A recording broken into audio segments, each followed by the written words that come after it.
When Ethan Walker received the phone call telling him his grandfather had passed away, he believed he was returning home only to say goodbye. Instead, he found a silent family ranch on the edge of being sold, relatives divided by years of quiet disagreements, and everyone convinced that his grandfather's lifelong dream had died with him. But while spending his first night alone inside the old ranch house, Ethan discovered a single hidden letter addressed only to him, a letter his grandfather had never placed with his official will. What was written inside would uncover a forgotten family legacy and change the future of the ranch forever. But before we open that letter together, I'd love to know where you're listening from and what time it is where you are. Leave a comment below to say hello. And if you're starting a brand new day, I wish you peace, good health, and a wonderful day ahead. If you enjoy heartfelt stories about family, hidden legacies, and second chances, please subscribe to the channel and turn on notifications so you never miss our next journey. Now, let's go back to the day Ethan came home to bury his grandfather. Ethan Walker was finishing the last papers on his classroom desk when his phone began to ring. He almost ignored it, assuming it was another routine call from the school office. But the name on the screen made him pause. It was Emily, his younger sister. She rarely called during the school day unless something truly mattered. The moment he answered, he heard the silence before her voice. "Grandpa passed away this morning." Ethan closed his eyes. Although his grandfather had been slowing down for months, the news still landed with unexpected weight. Some people seemed too deeply rooted to imagine gone. His grandfather had always been one of them. "Were you with him?" Ethan asked quietly. "Yes," Emily replied. "He went peacefully." Neither spoke for several seconds. Finally, she added, "The funeral is in 3 days. Everyone's coming home." Home. Ethan hadn't heard the word used that way in years. After hanging up, he remained sitting alone in the empty classroom. Outside the windows, students laughed as they crossed the parking lot, unaware that someone's world had quietly changed. Ethan carefully gathered his lesson plans, informed the principal he would need emergency leave, and drove back to the small house where he lived alone. Packing took less than an hour. A suitcase, a few work clothes, and an old pair of ranch boots he had never managed to throw away were all he needed. Before sunrise the following morning, he started the long drive toward the valley where he had spent nearly every summer of his childhood. Mile after mile. Familiar landscapes slowly replaced busy highways. Rolling fields became open pasture. Wooden fences stretched across gentle hills. Old windmills stood where he remembered them, though many looked older now. Every passing mile carried another memory. He remembered chasing calves through fresh grass while his grandfather laughed from horseback. He remembered learning to mend fences with hands far too small for the tools he insisted on using. He remembered evenings on the porch, listening to stories that rarely sounded like lessons until many years later. By the time Ethan reached the family ranch, pickup trucks already lined both sides of the gravel drive. The familiar white ranch house stood exactly where it always had, beneath the enormous oak tree his grandfather loved. Nothing appeared different, yet everything felt changed. The front porch was crowded with relatives greeting one another quietly. Some embraced, others simply nodded. Grief settled differently on every face. Emily spotted him first and crossed the yard without speaking. They hugged tightly before either found words. "I'm glad you're here," she whispered. Ethan nodded. "How's everyone holding up?" She glanced toward the house. "About as well as you'd expect." Inside, Family photographs filled the walls exactly as he remembered. His grandfather appeared in nearly every decade of ranch life, branding cattle, repairing barns, teaching grandchildren to ride horses, smiling beside harvest wagons. Ethan paused before one picture taken when he was no older than 10. His grandfather rested one weathered hand on his shoulder while they stood proudly beside a newly repaired fence. He smiled despite the ache in his chest. Sarah approached quietly from the hallway carrying several folders beneath one arm. As Ethan's older cousin, she had handled much of the ranch bookkeeping during recent years. She hugged him warmly before sighing, "I wish we were meeting under different circumstances." "Me too." She glanced toward the dining room where several relatives sat speaking softly. "There's going to be a lot to figure out after the funeral." Ethan noticed the strain in her expression. "We'll get through it." Sarah hesitated before answering, "I hope so." The funeral took place beneath clear autumn skies at the small church a few miles from the ranch. Friends, neighbors, and former ranch hands filled nearly every pew. Samuel Brooks, the neighboring rancher who had worked beside Ethan's grandfather for decades, stood quietly among the pallbearers. His weathered face reflected the loss of someone who had buried more than a friend. After the service, people gathered beneath the oak trees outside the church, sharing stories that mixed laughter with tears. Samuel eventually found Ethan standing alone near the pasture fence. "Your grandfather talked about you often," he said. Ethan smiled faintly. "Usually because I wasn't here enough." Samuel shook his head. "No. Usually because he was proud of the man you became." The words stayed with Ethan long after the conversation ended. Returning to the ranch that evening, the family shared a simple supper around the long dining table. Empty spaces felt unusually noticeable. His grandfather's chair remained untouched at the head of the table. Conversation drifted from memories toward practical concerns. Eventually, one uncle cleared his throat. "We should probably discuss the ranch before too much time passes." Several relatives exchanged uncertain glances. Sarah carefully folded her napkin. "The truth is, the ranch hasn't been easy to maintain these last few years. Repairs are expensive. Taxes continue rising." Another cousin quietly suggested that selling the property might be the simplest solution before costs became overwhelming. No voices were raised. No one argued openly. Yet Ethan sensed the room slowly dividing between those who believed selling was practical and those who couldn't imagine the land belonging to strangers. Emily gently redirected the conversation before it grew uncomfortable. "Tonight isn't the night." Everyone quietly agreed as darkness settled outside. Relatives gradually retired to guest rooms or nearby homes. Ethan remained awake long after the house had grown silent. He wandered slowly through familiar rooms filled with the scent of old wood and polished leather. Every object carried a memory. His grandfather's reading glasses still rested beside an open Bible. His hat remained hanging near the back door, exactly where it had always been. Eventually, Ethan entered his grandfather's bedroom. Nothing had been disturbed. Moonlight spilled softly across the wooden floor. The old rocking chair beside the window sat perfectly still. Ethan smiled sadly, remembering countless evenings watching his grandfather rock gently while speaking about weather, cattle, family, and life. He decided to straighten the room before going to bed. Folding an extra blanket across the bed, he gently moved the rocking chair a few inches away from the wall so he could sweep beneath it.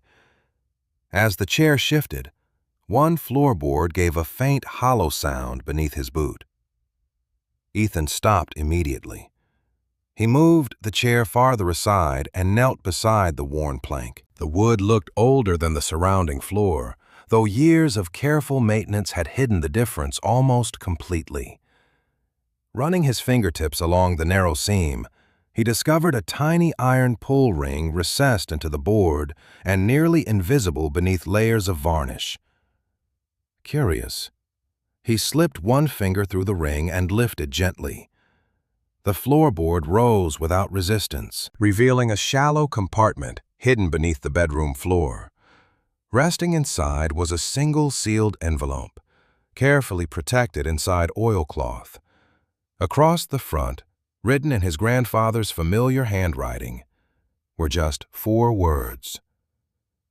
For my grandson, Ethan. Ethan remained kneeling beside the open compartment for several moments, staring at the envelope without touching it. His grandfather's handwriting was unmistakable.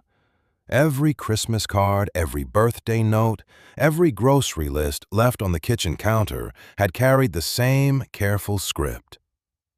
Seeing it now, written directly to him after his grandfather's death, felt strangely personal, as though the old man had expected this exact moment.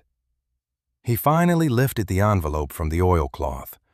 It had been protected carefully against dust and moisture, suggesting that whoever placed it beneath the floor intended it to survive for many years.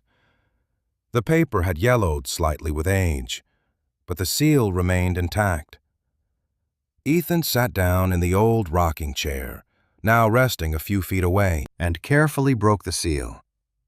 Inside rested several folded sheets of cream-colored stationery. He unfolded the first page slowly.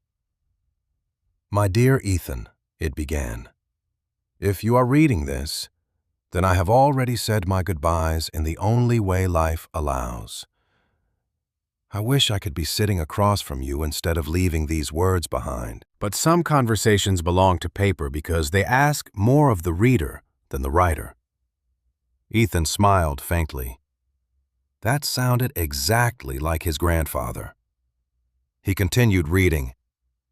You may believe this ranch is my greatest legacy. It is not. Land can be bought, buildings can be repaired, fences can be rebuilt. But once a family forgets how to stand together, no amount of money can purchase what has been lost. Before you worry about this ranch, protect the people who call it home. Ethan lowered the page for a moment. Outside the bedroom window, dawn was beginning to color the eastern sky. The ranch was quiet except for distant cattle moving across the pasture. He returned to the letter. His grandfather wrote about disagreements that naturally appeared over generations. He never blamed anyone.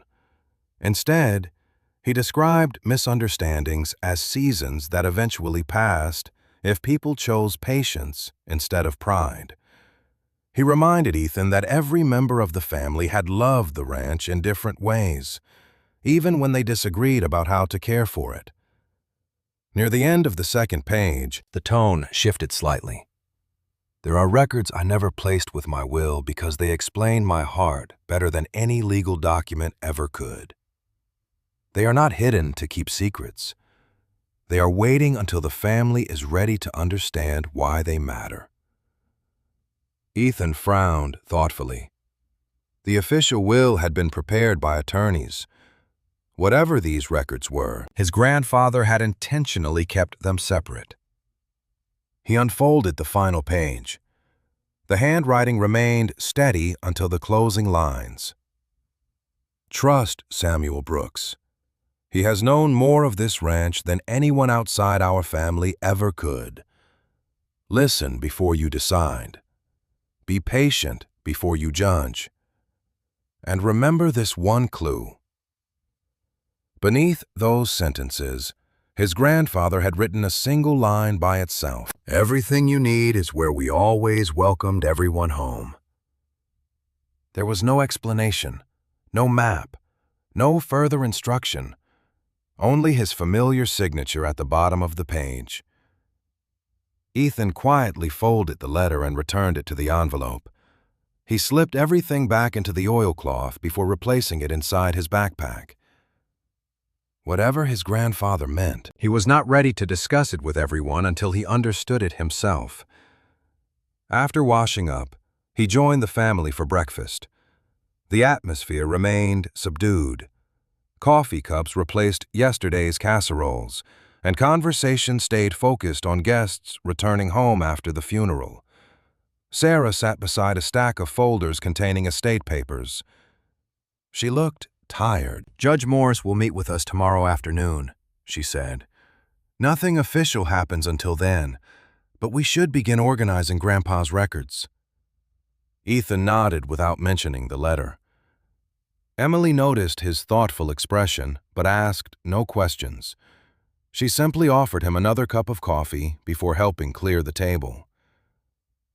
Later that morning, Ethan walked across the pasture toward the neighboring property where Samuel Brooks still lived. The older rancher was repairing a gate when Ethan arrived. Samuel smiled gently. "I had a feeling you'd come by." Ethan removed the envelope from his jacket. "I found this under Grandpa's bedroom floor last night." Samuel accepted the folded pages with obvious care. Before reading, he looked toward Ethan. "You already opened it." "He addressed it to me." "Then you did exactly what he expected." Samuel slowly read every page without interruption. When he finished, he carefully traced one finger across the signature before handing the letter back. "That's his handwriting," he said with complete certainty. "Every word sounds like him." Ethan felt a quiet sense of relief. He had never doubted the letter, but hearing Samuel confirm it somehow made everything more real. "Did he ever mention these records?" Ethan asked. Samuel leaned against the wooden fence. "Only once, years ago. He told me there were some things a lawyer could distribute and other things only a family could understand." "Do you know where they are?" Samuel smiled sadly. "If I did, he would have trusted me to keep them. Instead, he trusted you to find them." Ethan considered the clue again. "Everything you need is where we always welcomed everyone home." Samuel repeated the sentence slowly. "Your grandfather chose his words carefully. Don't rush past them." They spent another hour walking through familiar parts of the ranch. Samuel shared stories Ethan had never heard before. He described years of drought when neighbors quietly helped one another without expecting repayment. He remembered community suppers held in the ranch yard after branding season, when every family brought food, regardless of how little they had. "Your grandfather believed a ranch wasn't measured by acreage," Samuel said. "He believed it was measured by how many people always knew they were welcome there." Those words lingered in Ethan's thoughts as he returned to the house. During the afternoon, Sarah gathered several relatives in the dining room to discuss practical matters before meeting Judge Morris the next day. She carefully explained rising maintenance costs, property taxes, aging fences, and repairs the ranch would soon require. No one argued with the numbers. They simply represented reality. "I'm not saying we have to decide today," Sarah said calmly, "but delaying every decision won't solve anything." Ethan listened respectfully before speaking. "Could we wait just a little longer before making permanent decisions?" Sarah looked at him with quiet curiosity. "Why?" He hesitated, unwilling to reveal more than necessary. "Because Grandpa always thought carefully before acting. I think we owe him that same patience." The room fell silent. Emily nodded first. "I agree." A few other relatives quietly voiced the same opinion. Sarah sighed, not out of frustration, but exhaustion. "All right," she said. "We'll postpone any discussion about selling until we've reviewed everything Judge Morris has and finished organizing Grandpa's personal belongings." Ethan thanked her. He knew the delay was temporary, but it gave him time to follow the clue. That evening, after everyone else had gone to bed, Ethan walked slowly through the ranch house. He paused in the front entry where generations of guests had stepped inside after dusty days in the fields. He wandered through the kitchen where holiday meals had filled every chair. He crossed the dining room where birthdays, weddings, and family reunions had been celebrated for decades. Then he stopped. His grandfather's final clue echoed quietly in his mind once again. Everything you need is where we always welcomed everyone home. Ethan looked around the old ranch house, suddenly realizing the words were not describing a memory. They were pointing to a place somewhere within the home itself. The next morning, Ethan stood alone on the front porch, watching the first sunlight settle across the ranch. His grandfather's final clue had occupied his thoughts through most of the night. Everything you need is where we always welcomed everyone home. The ranch house had certainly welcomed family for generations, but so had another place. Every reunion, branding day, harvest supper, and holiday gathering eventually spilled into the old red barn. Children played in the hayloft, while adults shared meals at long folding tables. Visitors admired horses there before ever touring the ranch itself. If there was one place almost as welcoming as the house, it was the original barn. Samuel arrived shortly after breakfast, carrying a toolbox in the back of his pickup. "Thought you might want another pair of hands," he said with a smile. Ethan showed him the old family photographs he had gathered from the hallway wall before leaving the house. Several pictures showed gatherings inside the barn over the years. One in particular caught Samuel's attention. "That workbench," he said, pointing toward the background. "Your grandfather built it himself before your father was born." Emily stepped onto the porch carrying a small box. "I figured you shouldn't search without these." Inside were additional photographs, a few faded notebooks identifying family events, and an old measuring tape. "If Grandpa hid something," she said, "he probably expected someone to pay attention to details." Together, the three of them crossed the yard toward the weathered barn. Though age had faded its red paint, the building remained sturdy. Ethan slid open the heavy wooden door, releasing the familiar scent of hay, leather, and seasoned lumber. Dust floated through narrow beams of morning light. He smiled despite himself. Nothing inside felt unfamiliar. Saddles still hung from the same pegs. Old harnesses remained neatly arranged. The workbench stood exactly where it appeared in the old photographs. Samuel carefully spread several photographs across the bench itself. "Let's compare what changed." Ethan studied each image one by one. The windows matched. The support beams matched. Even the tool racks appeared nearly identical despite decades passing. Emily suddenly noticed something. "Look beneath the bench." In one photograph, the floor beneath the workbench appeared slightly higher than it did now. Another showed a wooden storage platform that no longer existed. Ethan knelt and brushed away years of dust beneath the bench. The concrete floor showed faint outlines where wooden boards had once rested. Samuel measured the dimensions against the photograph. Something was built here originally. Ethan carefully examined the underside of the workbench. One crossbrace appeared newer than the surrounding wood, although it had aged enough to blend naturally. Samuel tapped along its length before hearing a distinctly hollow sound beneath one corner. "Hand me that pry bar."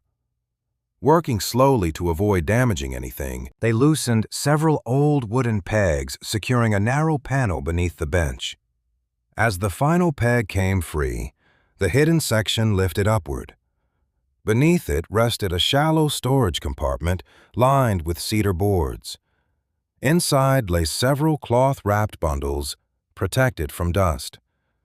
Emily carefully lifted the first package onto the workbench.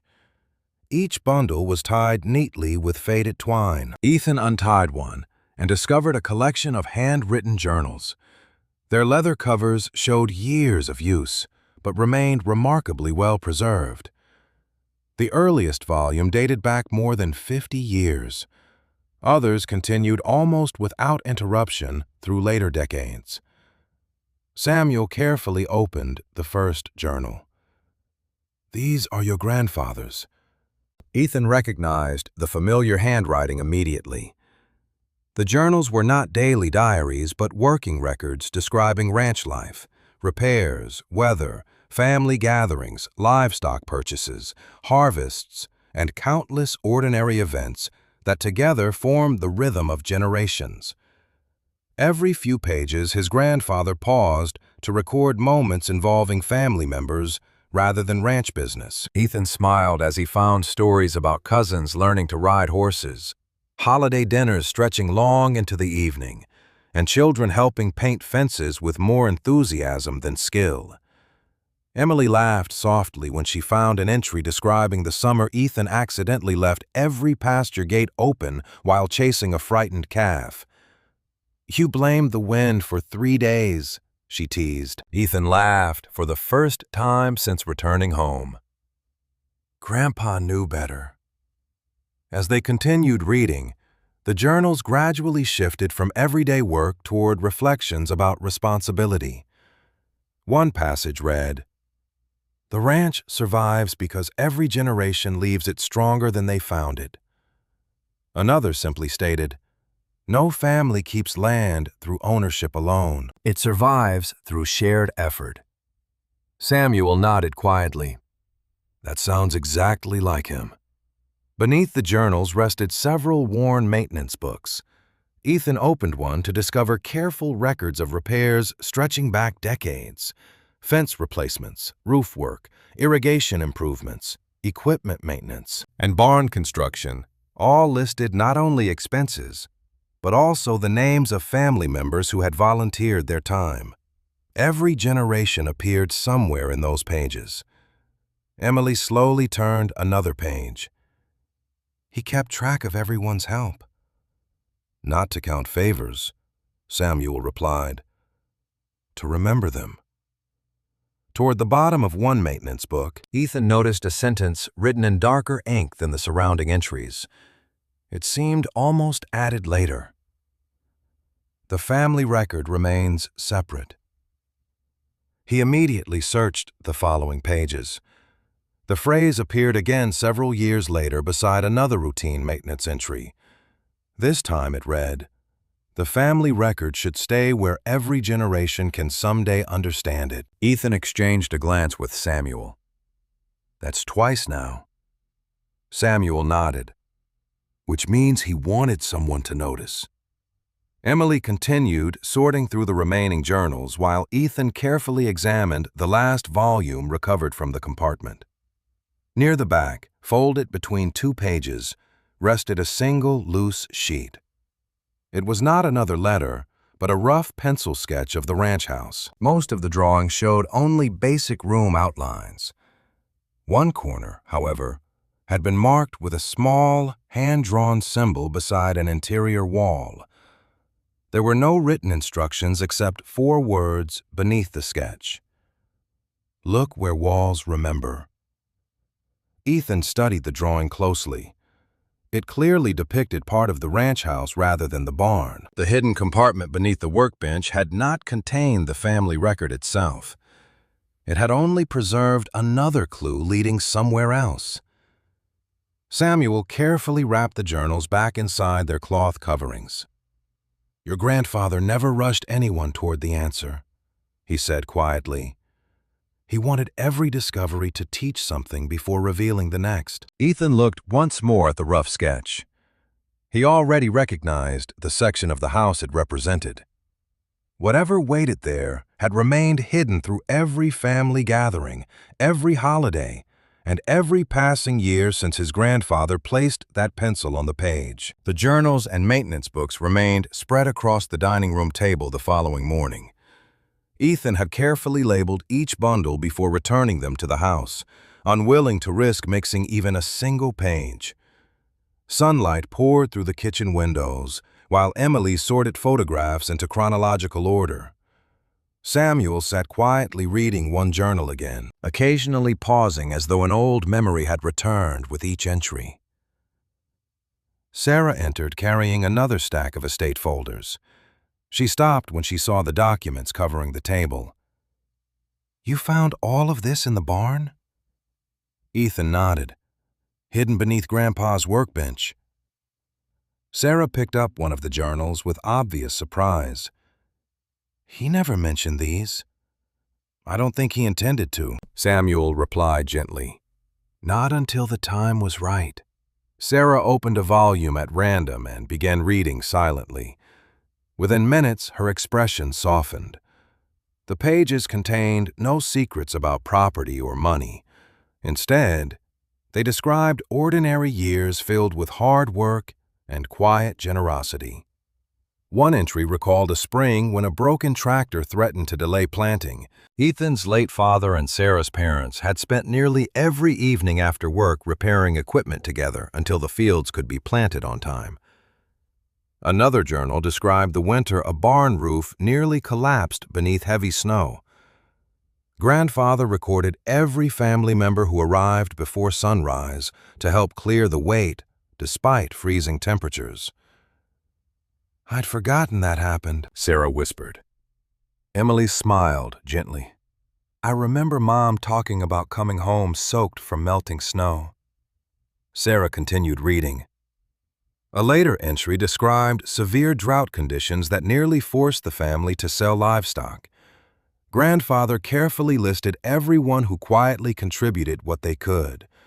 Some provided money. Others repaired fences instead of accepting payment. A few postponed personal plans so the ranch could survive another difficult season. Beside every contribution, he wrote one simple phrase: "Shared without keeping score." Sarah closed the journal for a moment. "I always thought Grandpa carried everything himself." Samuel shook his head. "He carried the responsibility, but never the burden alone." Ethan opened one of the maintenance books. The careful records matched the journal entries almost exactly. Every improvement around the ranch included the names of relatives who helped complete the work. There were no rankings or comparisons. Grandfather simply wanted every contribution remembered. Emily found another folded receipt tucked inside one volume. It documented lumber purchased more than 30 years earlier to rebuild part of the west fence after a storm. Written across the top in familiar handwriting were the words, "Paid together." Sarah smiled sadly. "Dad never told us he helped cover this." Ethan looked across the table. "Maybe Grandpa wanted everyone to remember what was done, not who deserved the credit." They spent the next several hours reading through journals that covered decades of family life. Every few pages revealed another quiet sacrifice. An aunt postponed remodeling her own home to help replace the ranch well. A cousin donated hay during a dry summer without ever requesting repayment. Emily discovered an entry describing her grandmother preparing meals for neighboring ranchers during calving season because several families were short-handed. Samuel recognized nearly every story. Sometimes he added details that had never been written down. Sometimes he simply smiled and nodded as forgotten names returned to him. By afternoon, the journals had changed the atmosphere inside the house. Conversations no longer centered on financial problems alone. Instead, relatives who stopped by to help organize belongings found themselves reading passages aloud and remembering people who were no longer there to tell the stories themselves. Sarah quietly admitted something while closing another journal. "I've spent years balancing the ranch accounts." She looked toward Ethan. "I knew every bill, every tax payment, every repair estimate. But I never realized how much of this place was built by people giving what they could instead of what they had." Ethan nodded. "That's what Grandpa wanted us to see first." Later that day, Judge Helen Morris arrived to review estate preparations before the official probate meeting. She greeted everyone warmly before noticing the journals covering the dining room table. Ethan explained how they had been discovered beneath the workbench. Rather than reading every page herself, Judge Morris listened carefully while they summarized the contents. "These journals won't replace legal documents," she explained, "but they are valuable historical records. Preserve them exactly as they are. Every page should be documented before anyone considers moving or storing them permanently." She encouraged Ethan to photograph each volume and keep notes describing where every item had been found. "History becomes stronger when its discoveries are carefully recorded," she said. Before leaving, she glanced thoughtfully toward the growing collection of journals. "Your grandfather clearly believed memory deserved as much protection as property." Her words lingered long after she departed. That evening, Ethan unfolded the rough sketch recovered from the final journal. Together, he, Emily, Sarah, and Samuel compared it with the layout of the ranch house. The small hand-drawn symbol appeared beside an interior wall separating the dining room from the old pantry. Ethan walked to the location and measured the distance from the doorway shown in the drawing. The dimensions matched almost perfectly. He gently tapped along the wooden paneling. Most sections produced a solid sound, but one narrow portion responded with a faint, hollow echo. Samuel smiled knowingly. "Looks like your grandfather expected someone to pay attention." Rather than forcing the wall open immediately, Ethan examined it carefully. The trim surrounding one panel appeared slightly older than nearby boards. Tiny hand-cut nails secured it in place, unlike the newer fasteners used during later renovations. Emily photographed every detail before anything was disturbed. Sarah brought small containers to hold each nail separately, remembering Judge Morris's advice about preserving evidence exactly as it appeared. Working slowly, Ethan loosened the trim one piece at a time. Behind it rested a shallow compartment hidden inside the wall. Dust covered several neatly stacked bundles wrapped in brown paper and tied with cotton string. He lifted them carefully onto the dining room table. Inside the first bundle, they found old property tax receipts dating back decades. Every payment had been made on time, even during years the journals described as financially difficult. The second package contained handwritten notes describing fence lines, pasture improvements, and repairs completed by different members of the family. Another held personal correspondence between grandfather and local suppliers discussing delayed payments that were always eventually honored. Sarah sorted the receipts into chronological order, while Emily compared names appearing on invoices with the journal entries. Again, the pattern remained consistent. Different relatives had quietly helped whenever the ranch faced hardship. No single person had rescued it alone. Near the bottom of the final bundle rested a small notebook no larger than Ethan's hand. Unlike the larger journals, this one contained only brief reflections written over many years. Most entries consisted of only a sentence or two. One page read, "Every generation believes they inherited the ranch. In truth, they inherited responsibility." Another simply said, "Pride divides faster than hardship ever can." Then, near the final pages, Ethan found a familiar phrase repeated once more. "The family record remains where it belongs." Beneath it, written in slightly darker ink, grandfather added one final sentence. "Until every sacrifice is remembered, the ledger must remain hidden." Ethan slowly closed the notebook. The journals, receipts, letters, and reflections had answered one question after another, revealing how deeply every branch of the family had shaped the ranch through quiet acts of generosity. Yet one item continued appearing just beyond reach. Whatever grandfather called the family record or the ledger, had still not been found, and every clue suggested it remained the final piece needed to understand the dream he had spent a lifetime protecting. The following morning, Judge Helen Morris returned to the ranch with a portable file case and several copies of the estate inventory.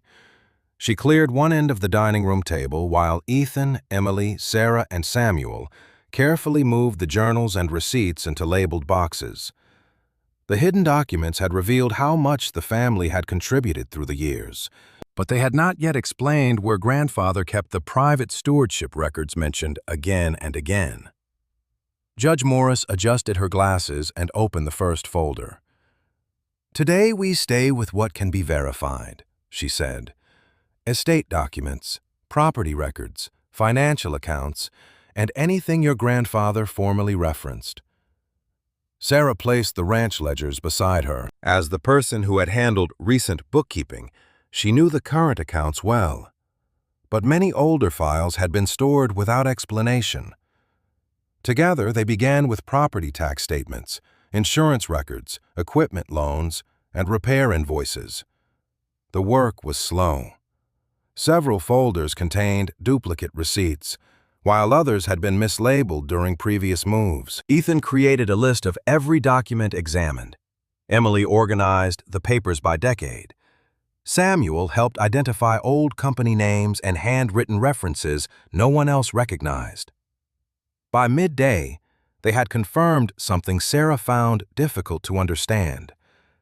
Grandfather had treated every potential heir with remarkable fairness. Whenever one relative contributed money toward repairs, he recorded the payment as family assistance rather than ownership. When another relative worked without wages, grandfather noted the labor but never converted it into a larger claim on the property.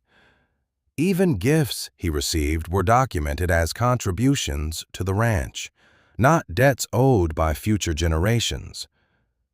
Sarah traced one entry with her finger. "He could have used these records to favor some of us over others." Judge Morris nodded. "But he didn't." "Why keep such detailed accounts if he never intended to divide ownership according to them?" Ethan asked. Judge Morris studied the page. "Perhaps because he wanted the contributions remembered without allowing them to become weapons." The answer matched everything they had found in the journals. Grandfather had recorded sacrifice, but he had never encouraged comparison.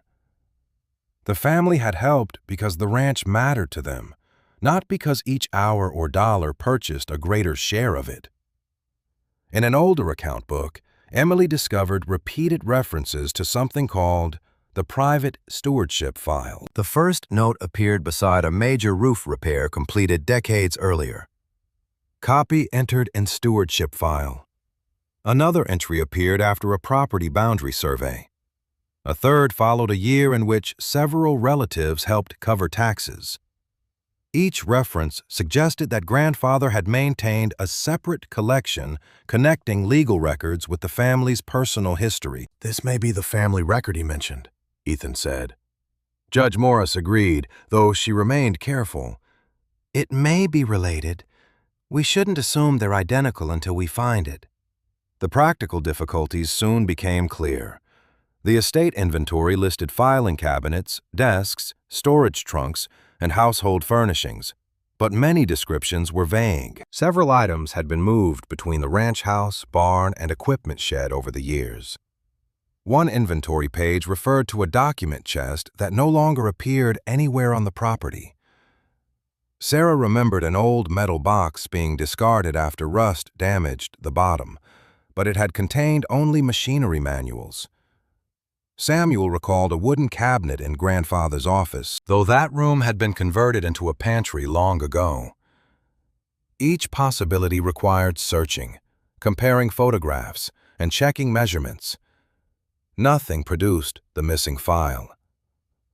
By late afternoon, exhaustion replaced their earlier confidence.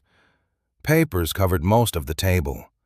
Sarah rubbed her temples while Emily poured fresh coffee. Ethan stood beside the window looking toward the barn, frustrated by how easily the trail seemed to disappear. "Maybe the records were removed years ago," Sarah said quietly, or destroyed without anyone realizing what they were. Samuel shook his hand.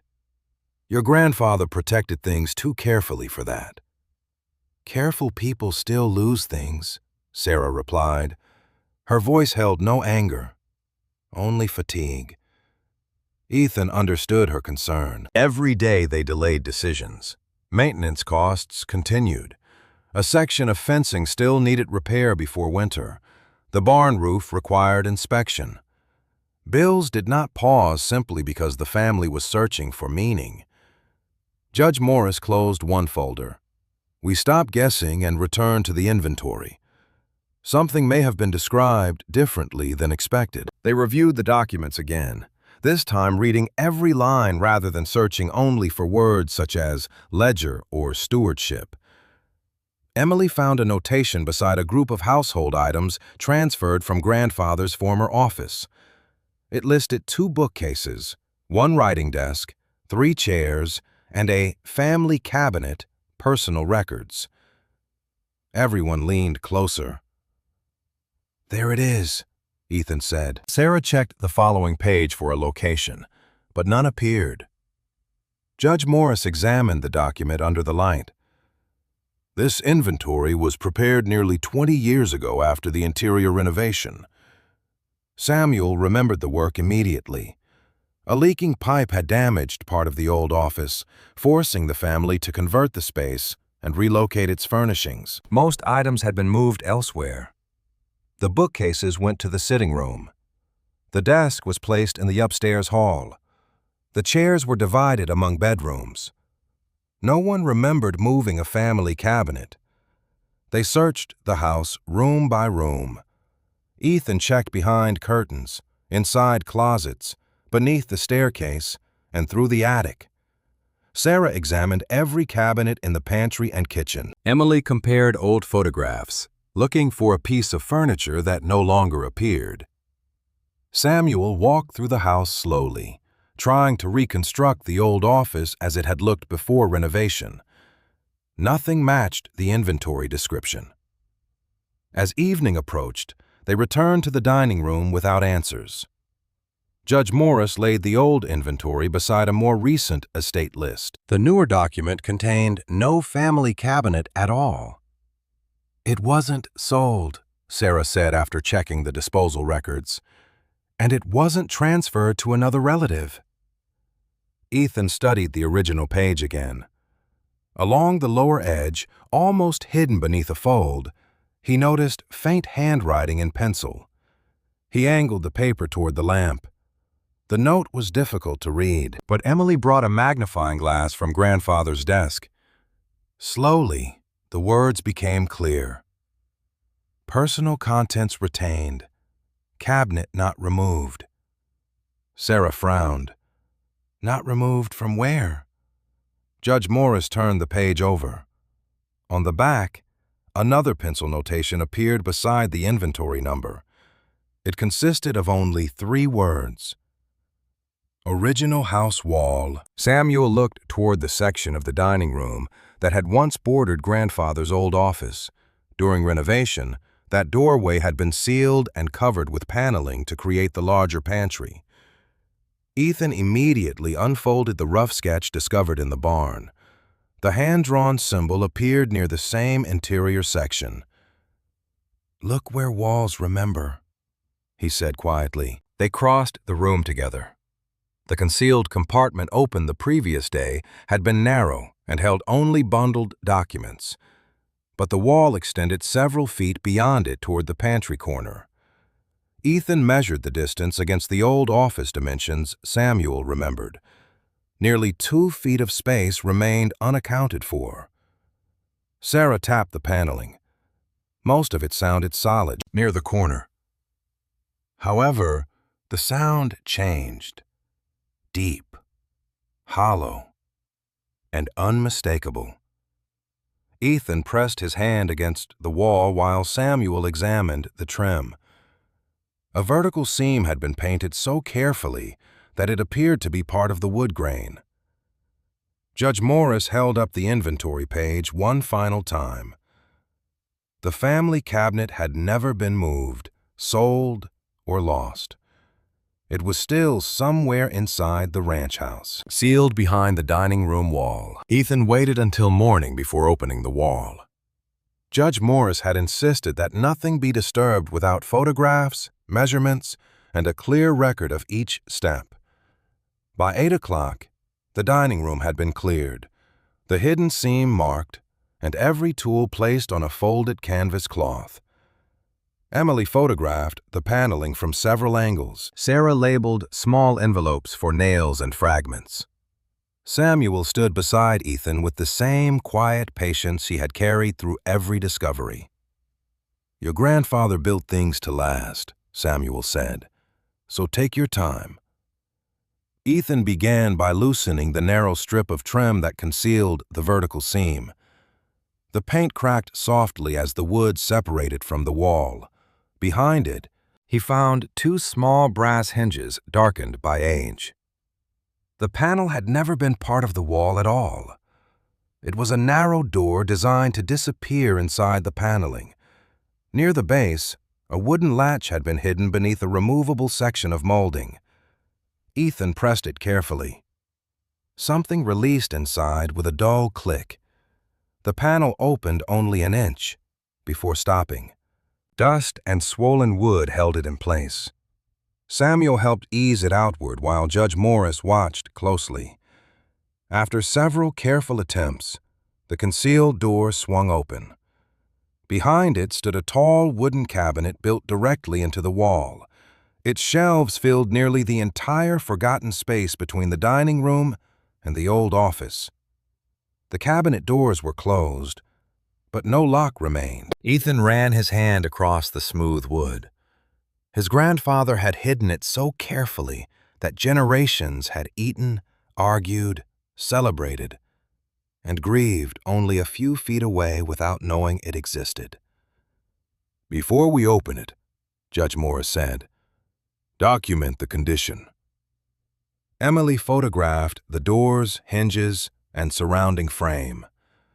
Sarah recorded the measurements. Only then did Ethan lift the small wooden catch. The doors opened with a faint creak. Inside were dozens of envelopes arranged in labeled bundles. Each bundle carried a branch of the family name. Some belonged to relatives Ethan knew well. Others bore names he remembered only from old photographs. The shelves also held receipts, handwritten agreements, repair records, and carefully folded notes. Nothing appeared random. Grandfather had built the cabinet as an archive. Sarah reached toward one bundle, then stopped. "Should we read them?" Judge Morris examined the labels. "They are family documents found within the estate. We can review them but preserve their order." Ethan selected the bundle bearing his father's name. Inside were letters written over many years. Some thanked him for helping with repairs. Others recalled difficult seasons when he had given money without telling anyone else. One letter, never mailed, read, "You carried more than you admitted, and I noticed." Ethan sat down slowly. His father had rarely spoken about the ranch after leaving it. Ethan had mistaken that silence for distance. The letters showed something different. His father had remained connected through quiet work no one had discussed. Emily opened the bundle addressed to their mother. She found notes thanking her for organizing meals during drought years, caring for older relatives, and making sure children still experienced the ranch as a place of joy even when money was short. Her eyes filled with tears. "She always said she only did what needed doing." Samuel smiled gently. That was how most of them spoke. Sarah found letters addressed to her parents. She read silently for several minutes before pressing one page against the table with trembling fingers. Grandfather had recorded how they borrowed against their own home to help pay ranch taxes during a difficult year. Another letter thanked them for refusing any greater claim to the property afterward. "They never told me," Sarah whispered. I spent years believing no one understood how much responsibility fell on our side of the family. Ethan looked toward her. Grandpa understood. Sarah nodded, unable to answer immediately. They continued opening bundles one at a time. Each told a similar story in a different form. One uncle had repaired equipment without charging for labor. An aunt had used part of her inheritance to replace a damaged well. Cousins had worked summers without wages. Relatives who moved far away still sent money during difficult seasons. Grandfather had remembered every contribution, but he had written with equal care about emotional support, meals, phone calls, and the simple act of returning home. One note read, "A ranch is not saved only by those who mend fences. It is also saved by those who keep the family willing to gather." Emily placed that letter aside with special care. Near the middle shelf, they found a set of pages titled, "Why Unity Matters More Than Ownership." Grandfather had written that land could easily turn relatives into opponents if they measured love through legal shares. He warned that ownership without trust would eventually divide what sacrifice had preserved. "The ranch belongs to our history," one passage read, "but our history belongs to all of us." Sarah read the sentence aloud. No one responded for several moments. The financial pressure surrounding the estate had not disappeared. Repairs still cost money. Taxes still had to be paid. Yet the cabinet changed the meaning of those problems. The ranch was no longer simply an asset waiting to be divided. It was a record of countless people choosing, again and again, not to let it disappear. On the lowest shelf, Ethan found several folders containing lists of contributions arranged by generation. Grandfather had documented money, labor, materials, and personal sacrifices. But each page ended with the same handwritten reminder: recorded for gratitude, never for advantage. Judge Morris studied the wording. "He was very deliberate," she said. "He wanted the family to remember who helped without turning those efforts into competing claims." Samuel nodded. That was his fear. Not losing the ranch, but losing each other over it. As evening approached, the cabinet shelves had been photographed and cataloged.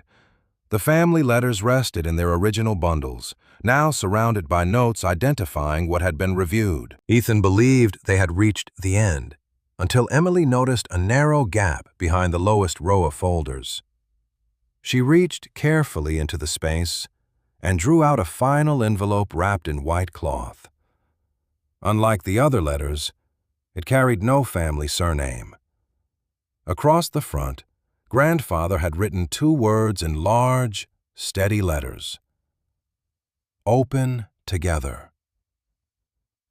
Ethan turned the envelope over. The seal remained unbroken. Sarah looked from him to Emily, then toward the doorway where several relatives had begun arriving after hearing about the cabinet. Samuel removed his hat and held it against his chest. Judge Morris placed the envelope in the center of the dining table. No one suggested opening it early. For the first time since the funeral, every branch of the family agreed without debate. They would gather in the old ranch house, sit together at the same table, and read Grandfather's final message exactly as he had requested. By late afternoon, every branch of the family had gathered inside the ranch house. Some stood near the windows. Others filled the dining room chairs or leaned against the walls. The sealed envelope marked "Open Together" rested in the center of the long table. No one touched it until Judge Morris confirmed that everyone expected had arrived. Ethan sat between Emily and Sarah. Samuel stood near Grandfather's empty chair, holding his hat in both hands. The room felt different from the night after the funeral. The same people were present, but the tension had softened. The letters found inside the hidden cabinet had already revealed sacrifices many relatives never knew about. Old assumptions had begun to loosen, though years of hurt could not disappear in a single day. Judge Morris looked toward Ethan. Your grandfather addressed the first letter to you. I believe he intended you to open this one for everyone. Ethan nodded. His hands were steady until he lifted the envelope. Then grief returned suddenly, sharp and familiar. He remembered grandfather at the head of the table, telling stories while everyone else talked over one another. He remembered believing there would always be another holiday, another summer, another chance to ask questions. Emily placed her hand gently over his wrist. Ethan broke the seal. Inside were several handwritten pages folded around a smaller note. He opened the first sheet and began reading aloud. To my family, if you are sitting together while these words are read, then you have already done something more important than finding what I left behind. You came home. The room grew still. Grandfather wrote that he had watched disagreements deepen over the years. Some began with money. Others began with decisions made during difficult seasons. Many survived only because pride prevented simple conversations. He admitted that he had sometimes allowed silence to continue because he feared choosing one side would wound another. That was my mistake, Ethan read. Peace built on avoidance does not last. It only gives resentment more time to grow. One uncle lowered his eyes. Across the room, two cousins who had barely spoken since arriving exchanged an uncomfortable glance. Grandfather continued by asking them not to measure one another by who stayed on the ranch, who moved away, who gave money, or who gave time. Every contribution had mattered. Every absence had reasons that others might never fully understand. You are not required to agree on every memory, the letter said. But you must stop using old pain as proof that someone loved this family less. Sarah breathed in slowly. Ethan paused, giving her time. She looked toward relatives seated near the far end of the table. I think I did that, she said quietly. I kept believing the people who weren't here every day didn't understand what the ranch required. Her voice trembled, but remained clear. I used responsibility as a reason to shut everyone else out. One of the older relatives shook his head. We left too much for you to carry, another added. And then we criticized decisions we weren't helping you make. Sarah pressed her lips together, fighting tears. Emily reached across the table and took her hand. No one attempted to solve every disagreement at once. They simply acknowledged what had happened. For the first time, apology replaced argument. Ethan returned to the letter.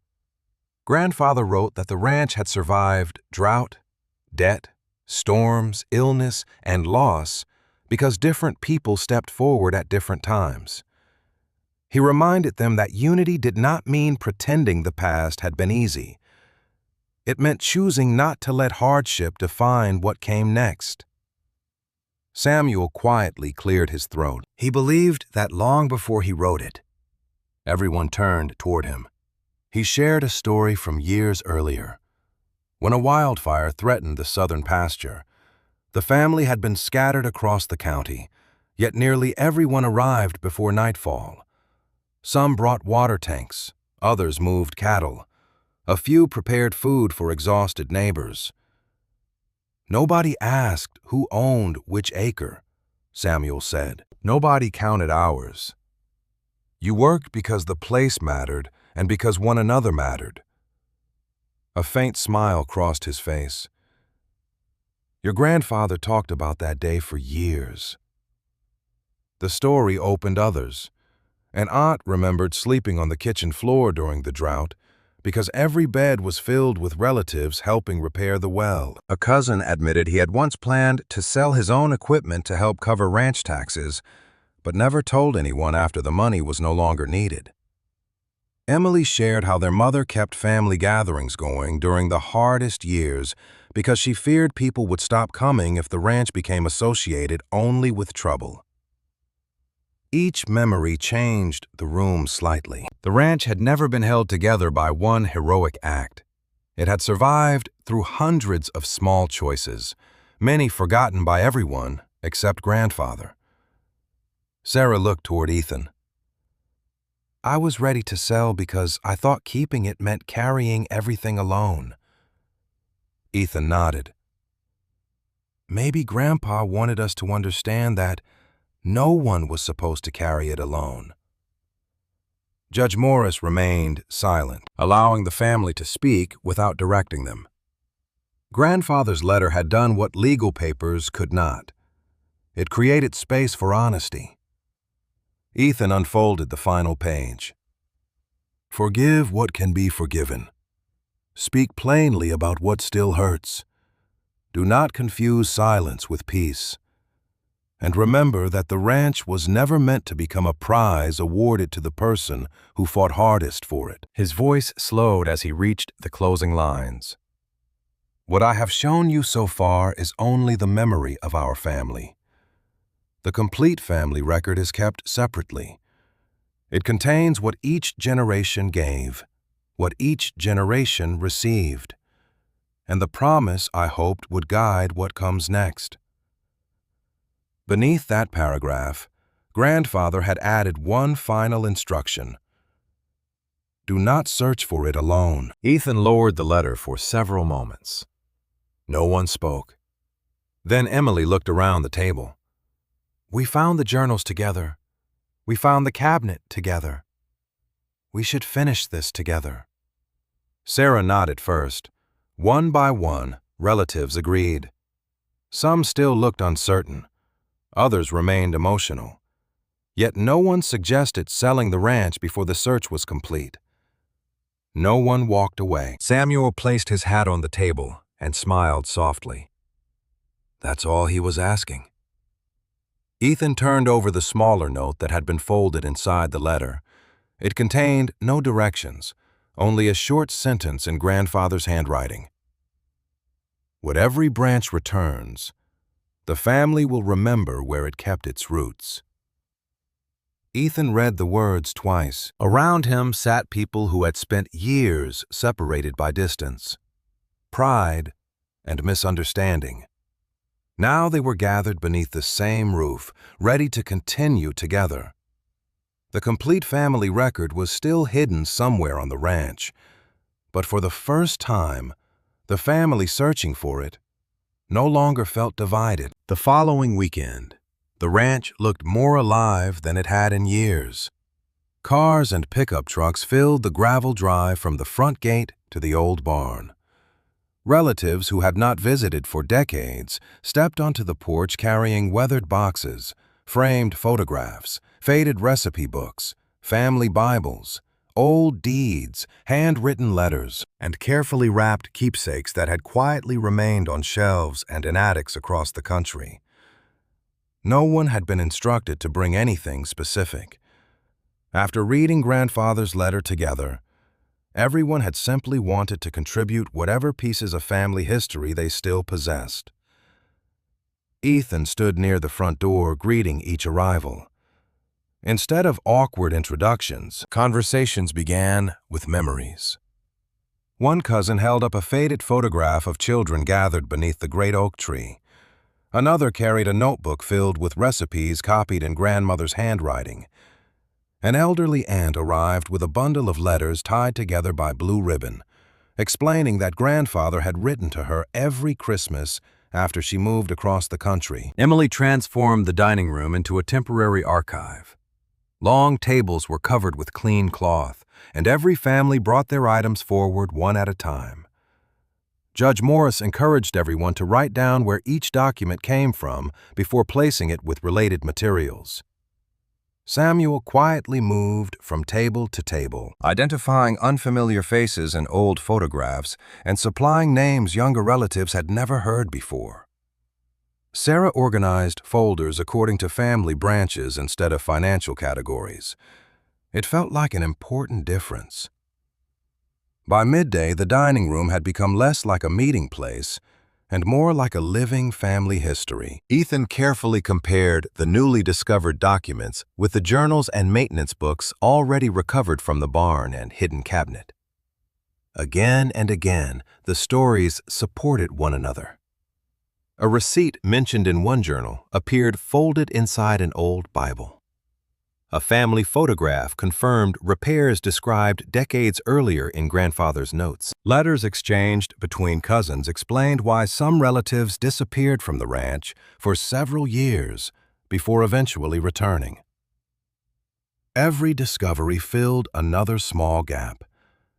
Emily pinned large sheets of paper to one wall and began building a complete family timeline. She started with grandfather's earliest journal entries before adding marriages, births, difficult seasons, major repairs, droughts, celebrations, and reunions.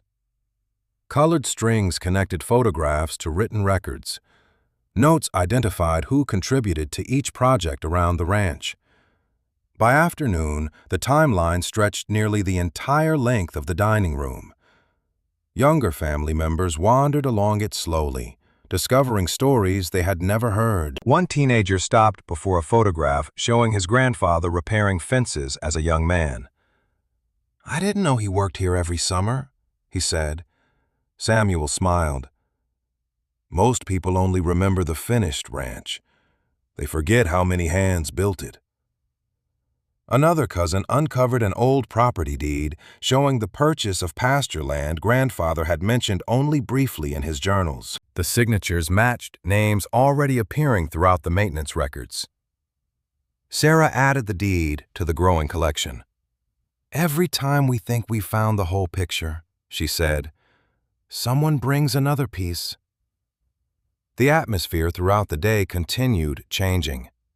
Conversations once focused on inheritance now centered on shared memories. Children listened while older relatives explained who appeared in fading photographs. Laughter occasionally drifted through the house when someone recalled harmless childhood mischief recorded in grandfather's journals. Even grief felt different. It remained present, but it was now accompanied by gratitude. During the afternoon, Judge Morris quietly met with Ethan, Sarah, and Emily in the sitting room. She carried several legal reference books and copies of the current estate documents. "Your grandfather's records won't change the existing ownership laws," she explained, "but they do clearly establish his lifelong intention to preserve the ranch for the benefit of the entire family." Sarah listened carefully. "Is there a legal way to honor that?" Judge Morris nodded thoughtfully. "There may be. If the family reaches a shared agreement, there are structures that can preserve property for future generations while protecting everyone's interests." Ethan glanced toward the dining room where relatives continued comparing old photographs. "That sounds more like what Grandpa hoped for." "Perhaps," Judge Morris replied. "But first, you'll need the complete family record. Every discovery so far suggests it contains the foundation for whatever he envisioned." Meanwhile, Samuel continued studying the growing timeline. He walked its full length twice before stopping near the earliest entries. "Something's missing," he said quietly. Ethan joined him. "What do you mean?" Samuel pointed toward the oldest years of ranch history. "We've accounted for almost every building except one." Ethan followed his finger. The original ranch house appeared. The first barn appeared. The smokehouse, well, windmill, and corrals all appeared in journals and photographs. Yet one small structure shown in several early pictures had disappeared completely from later records. Emily searched through another stack of photographs until she found it again. "This little building." Samuel nodded. "Storage room." Sarah frowned. "I don't remember seeing it." "Because it hasn't existed as a storage room for a very long time," Samuel answered. Years before the pantry renovation, your grandfather stopped using it. Ethan examined the photographs more closely. The structure stood attached to the back corner of the ranch house beneath the same roofline. Later photographs showed only a blank exterior wall. During one renovation, the doorway had apparently been closed, making the room seem as though it had never existed. Emily quickly compared the old photographs with the current floor plan they had drawn while searching the house. "The dimensions don't quite match," she said. Ethan measured the outside wall while Sarah checked the interior rooms. The numbers refused to agree. Nearly 6 feet of space remained unaccounted for between the pantry and the rear wall of the house. Samuel folded his arms. "I always assumed your grandfather absorbed the room during remodeling." Ethan looked again at grandfather's final note. "When every branch returns, the family will remember where it kept its roots." He turned toward the old oak tree visible through the kitchen window. The forgotten storage room stood directly beside the entrance people once used after working in the fields beneath those same branches. Relatives had stored boots, tools, and harvest baskets there before coming inside for meals. It had been one of the first places everyone entered when arriving home. Emily compared another photograph with the current exterior siding. "The old doorway is still there," she whispered. Layers of later boards had simply covered it from view. Sarah walked outside with Ethan and Samuel. Together they examined the rear wall carefully. Most of the siding had been replaced years earlier, But one narrow section showed subtle differences in the wood grain. Samuel brushed away dirt near the foundation. Faint stone steps disappeared beneath years of grass and soil, exactly where the old photographs suggested the entrance had once been. Ethan looked back toward the house. Every clue grandfather had left had led naturally to the next, never rushing the family, always asking them to understand something before moving forward. Now, after gathering photographs, letters, deeds, recipes, journals, memories, and every branch of the family beneath one roof again, they stood before the only part of the ranch house that had never been searched. Somewhere beyond the sealed entrance rested the forgotten storage room that grandfather had quietly allowed the family to rediscover only after they had finally come home together. The next morning arrived with quiet determination rather than excitement. Everyone understood they were likely approaching the final piece of grandfather's plan, and no one wanted to rush the moment. Judge Morris asked that the forgotten storage room be opened as carefully as every previous discovery. Emily prepared her camera and notebook. Sarah gathered labeled envelopes for loose hardware and small artifacts. Samuel stood beside Ethan near the weathered stone steps they had uncovered beneath the grass the previous evening. The old entrance remained hidden behind siding added during renovations decades earlier.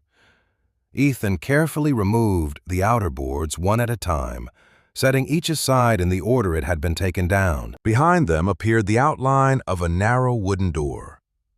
Time had darkened the wood, but the frame remained remarkably solid. Samuel smiled quietly. "Your grandfather never tore it out. He simply waited." Ethan pressed gently against the old handle. The door resisted at first before opening inward with a low creak. Cool air drifted from the forgotten room, carrying the scent of dry wood and age. Sunlight reached only a short distance inside, so Emily switched on a lantern before anyone entered. The room was smaller than Ethan expected. Shelves lined one wall, while old hooks remained fixed to another where work coats and tools had once hung. Dust covered everything, but the space had stayed dry. Nothing suggested hurried storage or neglect. Instead, it looked as though someone had carefully closed the door years ago, expecting it to remain unopened until the proper time. Judge Morris photographed the room before anyone touched a single object. Ethan then stepped inside slowly. Most shelves held ordinary ranch supplies preserved from another era.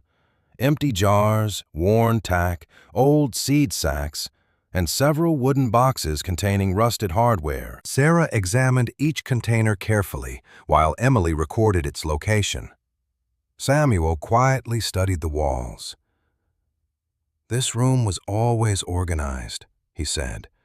"Your grandfather hated clutter." Ethan noticed that one corner seemed unusually empty, unlike the rest of the room. No shelves occupied the space.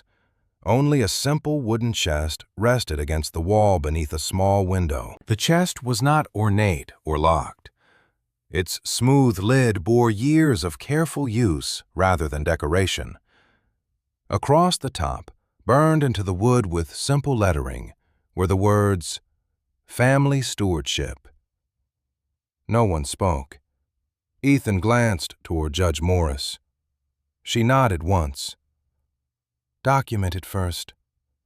Emily photographed the chest from every angle, while Sarah measured its position within the room. Only after every detail had been recorded did Ethan lift the lid. Inside rested a single large leather ledger wrapped carefully in linen cloth. Beneath it lay several folded sheets of protective paper. The leather cover had aged beautifully, but remained intact. Across the front appeared the title grandfather had hinted at through every clue. Every journal, every hidden note, and every letter. Family Stewardship Record. Ethan carefully carried the ledger to a clean table they had prepared inside the dining room. Relatives quietly gathered once again as Judge Morris inspected its condition. The paper remained remarkably well preserved. The binding showed years of use but little damage. Samuel recognized the handwriting immediately. He wrote this himself. Judge Morris opened the cover with great care. The first pages explained the purpose of the book. It was not a financial ledger. It was a record of stewardship. Grandfather described it as a history of responsibility rather than ownership. Ethan slowly turned the pages. Each generation occupied its own section. Grandparents, parents, aunts, uncles, cousins, and grandchildren all appeared within carefully organized entries.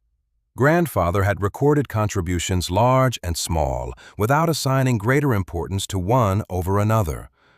Repairing fences stood beside comforting grieving relatives. Donating money appeared beside preparing meals. Time, labor, encouragement, sacrifice, and forgiveness all received equal attention. Sarah quietly searched for her parents' names.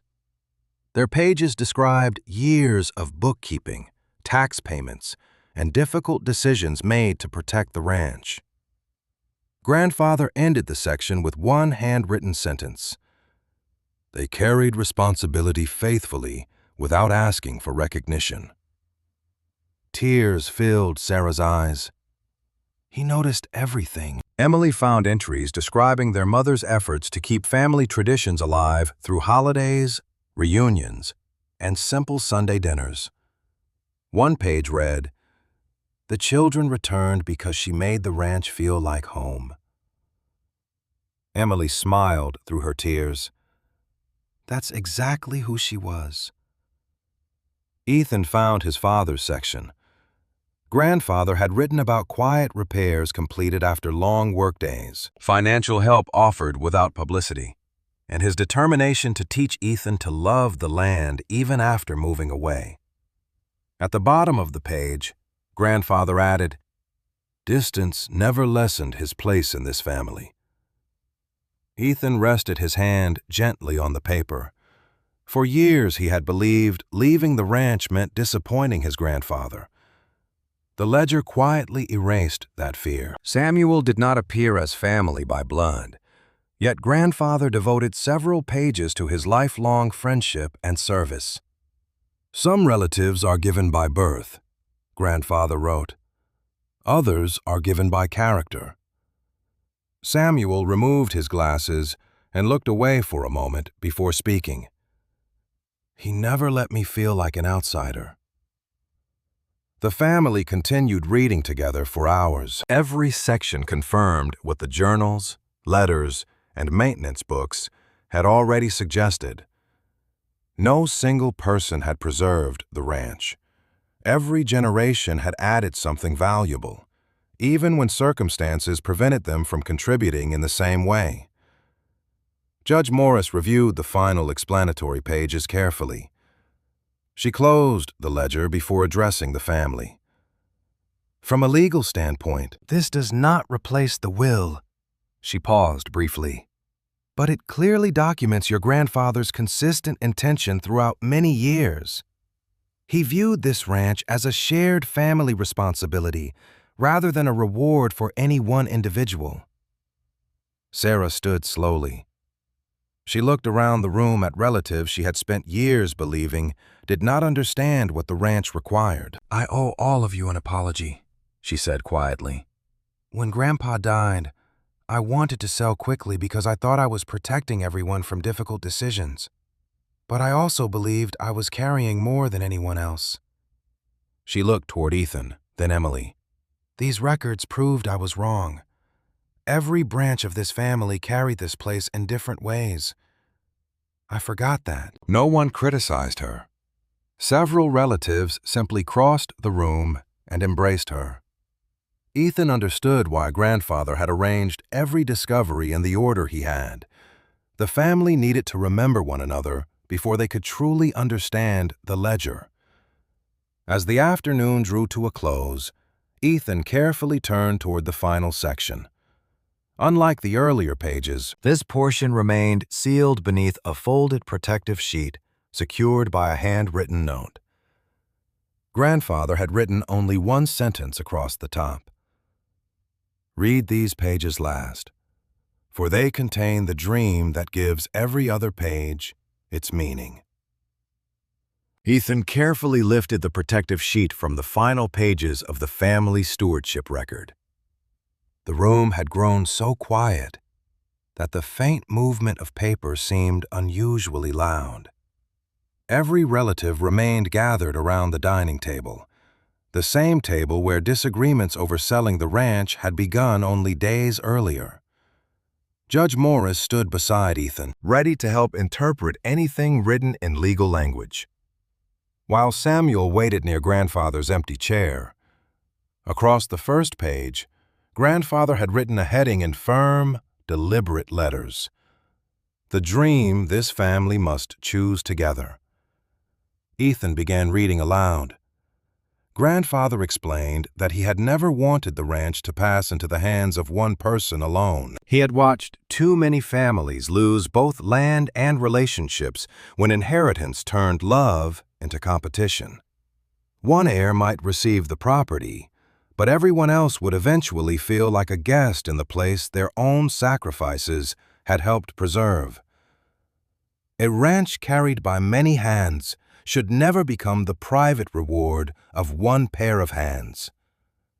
Ethan read. Grandfather acknowledged that shared ownership would not be simple. Taxes, repairs, work schedules, and disagreements would still exist. Yet he believed difficulty was not a reason to divide the land. It was a reason to create a better way of caring for it.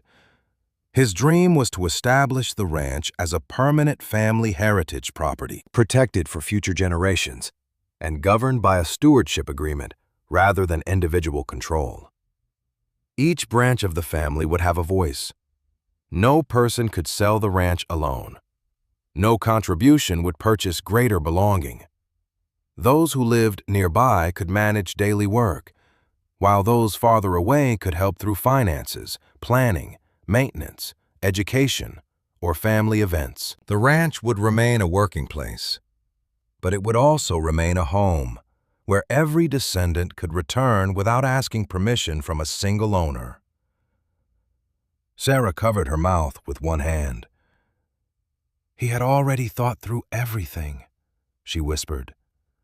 Judge Morris leaned closer to the page. Grandfather had included references to preliminary legal documents stored with his official estate papers.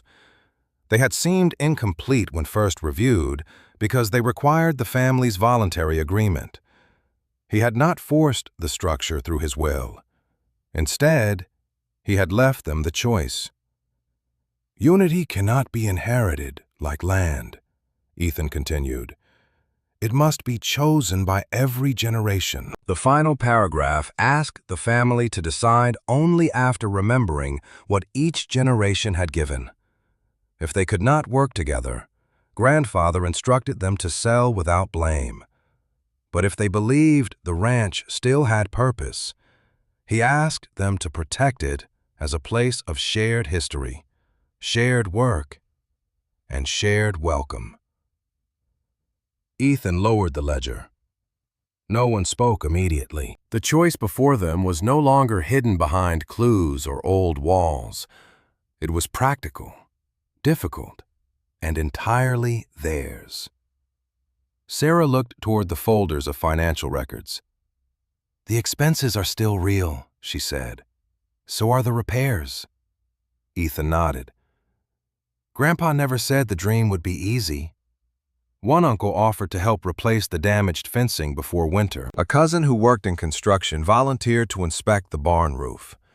Another relative suggested contributing toward taxes through an annual family fund. Emily began writing each idea down. The conversation remained careful, but it no longer carried the defensiveness of earlier meetings. People asked questions instead of making accusations. Sarah explained the ranch's current finances honestly, including debts, maintenance needs, and income from livestock and pasture leases. Judge Morris outlined several possible legal structures. By evening, the family reached a shared decision. They would not sell. Judge Morris prepared the formal agreement over the following weeks. The property became the Walker Family Heritage Ranch, held through a family stewardship trust. Every branch received representation, but no individual received the power to divide or sell the land independently. Sarah agreed to continue managing the finances. Now supported by a committee instead of carrying the burden alone, Emily organized an annual reunion and began creating a family archive from the photographs, recipes, letters, and oral histories gathered during the search. Ethan accepted the role of resident steward. He would coordinate maintenance, oversee ranch operations, and teach younger relatives the practical skills Grandfather had once taught him. He did not become the sole owner. The distinction mattered deeply to him. Samuel remained involved as an advisor, though he joked that his main responsibility was preventing everyone from repairing fences incorrectly. Over the next several months, the ranch changed through many small acts rather than one dramatic transformation. Relatives returned on weekends to repair the barn roof, clear damaged fencing, repaint the porch, and restore the forgotten storage room. Children learned how to feed livestock and identify tools. Older relatives sat beneath the oak tree sharing stories that Emily recorded for the family archive. Sarah posted clear financial reports so no one would ever again feel excluded from difficult decisions. Problems still arose. People disagreed about expenses, schedules, and priorities, but they discussed them openly. Grandfather's warning about silence had not been forgotten. In early autumn, the family gathered beneath his favorite oak tree for the formal dedication of the Heritage Ranch. Judge Morris brought the completed stewardship documents, and each adult representative signed them at a long wooden table carried from the dining room. Samuel had placed Grandfather's worn ranch hat beside the papers when the last signature was added. No one celebrated with speeches about ownership. Instead, they stood together while Ethan read a short passage from the hidden letter. "Before you worry about this ranch, protect the people who call it home." A simple stone marker had been placed beneath the tree.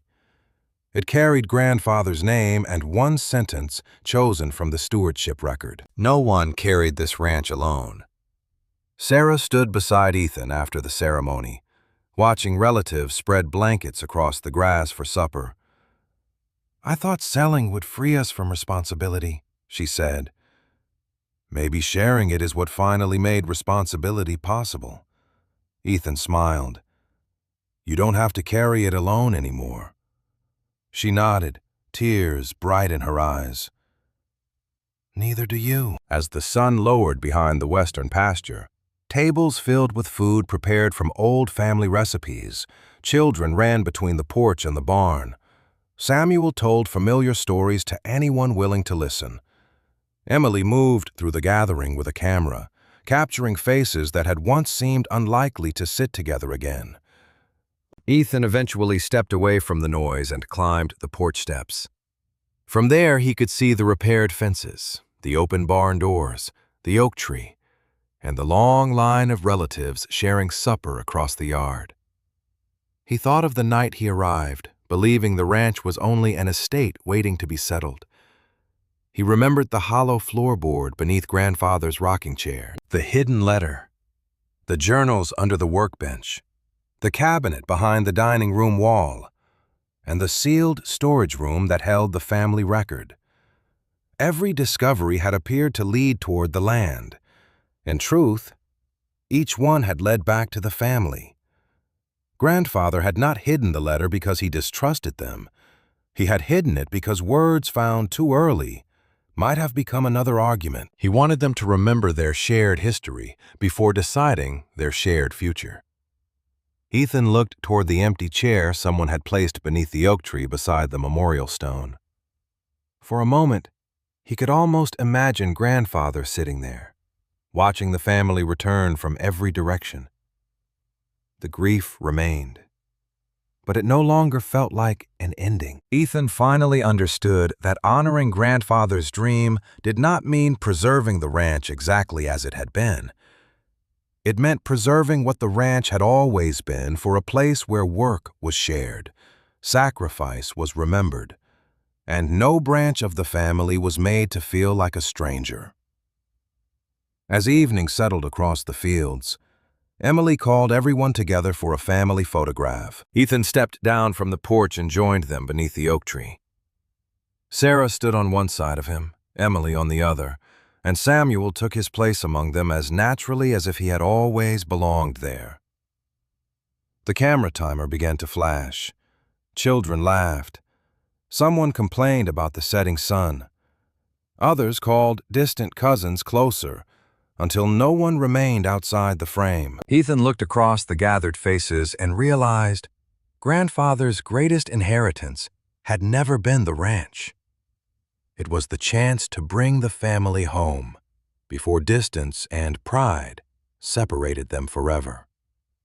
The camera clicked, preserving the first photograph of a reunited family and the first new memory of the ranch they had chosen to protect together.